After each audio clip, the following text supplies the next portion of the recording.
Indonesia adalah negara pengguna internet terbanyak ke-6 di dunia, dengan pengguna aktif internet sebanyak 88,1 juta pengguna internet. Selain itu, Indonesia juga pengguna Facebook terbanyak keempat di dunia setelah USA, India, dan Brazil. Sehingga tidak heran jika masyarakat banyak mengandalkan internet sebagai sumber informasi. Sayangnya, karena kebebasan di internet, cukup banyak hoaks yang tersebar dengan cepat di sekitar kita. Apa itu hoaks? Hoaks adalah informasi palsu yang dibuat untuk dipercayai secara luas sebagai fakta. Intinya, hoaks adalah kebohongan.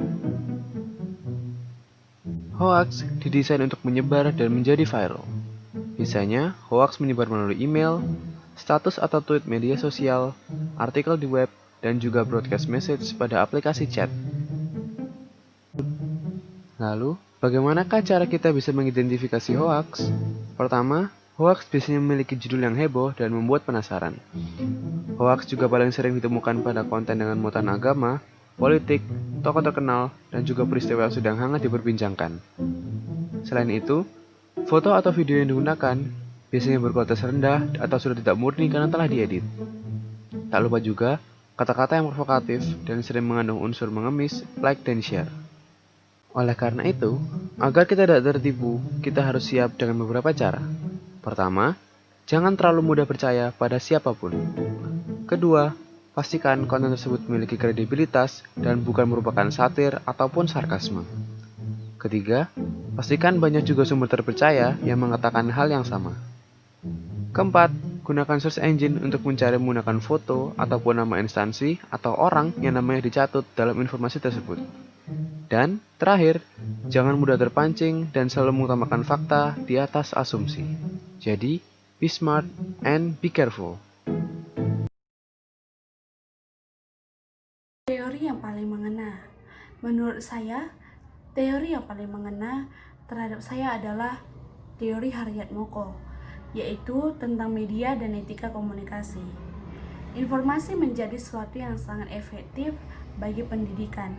Di dalam media pun, informasi sangat penting dalam menyampaikan suatu pendapat dari diri kita sendiri dan dari orang lain. Media yang seharusnya yang kita sampaikan ataupun orang lain sampaikan harus informasi yang jujur dan jelas. Media seringkali disalahgunakan oleh orang yang tidak bertanggung jawab secara terus-menerus. Karena pada saat ini informasi dan media seringkali dijadikan seperti barang dagangan dan seolah-olah menjalankan informasi itu tidak lagi penting bagi kehidupan kita. Media juga menjadi persaingan yang begitu kencang.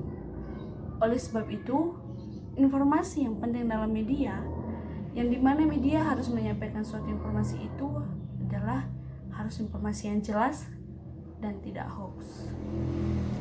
Kita sebagai manusia diketahui untuk dapat mengasihi dan mampu untuk berpikir kritis dalam memahami setiap media yang ada, sehingga kita tidak terlalu cepat masuk ke dalam suatu berita atau informasi yang tidak jelas.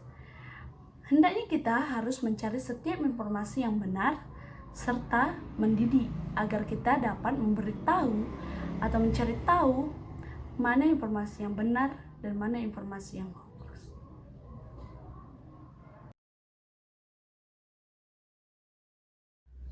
Pertumbuhan yang saya alami di dalam kelas dan sebagai saya calon pendeta, saya dapat memahami dengan sungguh-sungguh tentang etika komunikasi yang dimana ketika saya dalam berkomunikasi di dalam kehidupan sehari-hari harus menggunakan bahasa yang baik dan sopan. Saya juga diajarkan untuk berpikir kritis dalam memahami setiap informasi yang datang. Janganlah sekali-kali kita belajar atau menggunakan bahasa kasar dalam melakukan suatu komunikasi dengan orang lain, karena Allah selalu menggunakan bahasa yang baik ketika berkomunikasi dengan manusia sebagai ciptaannya. Kita juga hendak berhati-hati dalam menggunakan bahasa ketika kita berkomunikasi dengan orang lain. Dari pelajaran teologi dan komunikasi ini, banyak hal yang bisa saya dapatkan.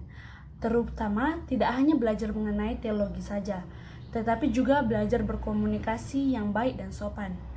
serta pentingnya komunikasi dalam membangun relasi dengan orang lain. Saya juga harus bijak dalam berkomunikasi, sebab dalam berkomunikasi ada etika yang harus kita perhatikan. Komunikasi sampai kapanpun tidak ada habisnya. Karena apa? Saya katakan begitu, komunikasi selalu akan kita gunakan di dalam kehidupan sehari-hari kita.